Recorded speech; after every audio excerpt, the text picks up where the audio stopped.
আমি একটু ড্রয়িং রুমে আসছি ভিডিও এডিট করার জন্য।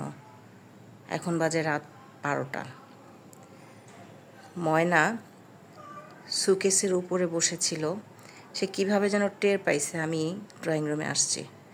এখন সে দরজাটা খোলার জন্য যে কী পরিমাণ চেষ্টা করতেছে, আমি দরজাটা লক করে রাখছি। এখন খুলতে পারতেছে না, বারবার ধাক্কাইতেছে আর ডাকতেছে আমাকে। চলেন দেখাই। কে কে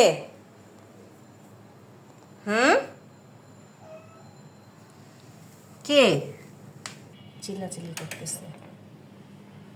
এই যে দেখছেন, মানে এই ঘরে আসার জন্য তার জান বাইর হয়ে যাইতেছে।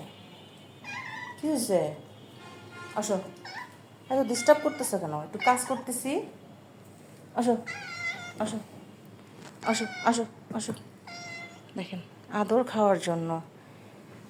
কি মা, আমি একটু কাজ করতেছি।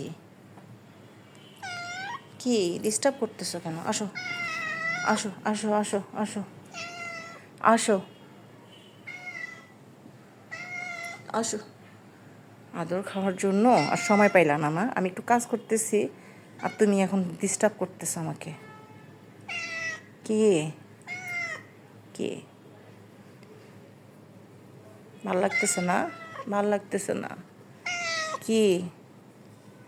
এখন সে খাওয়ার জন্য এমন করতেছে যে আমি একটু তাকে চিকেন দেই। সে চিকেন ছাড়া কিচ্ছু বোঝে না। এখন ক্যাট ফুড খেতেই চায় না, খেতেই চায় না।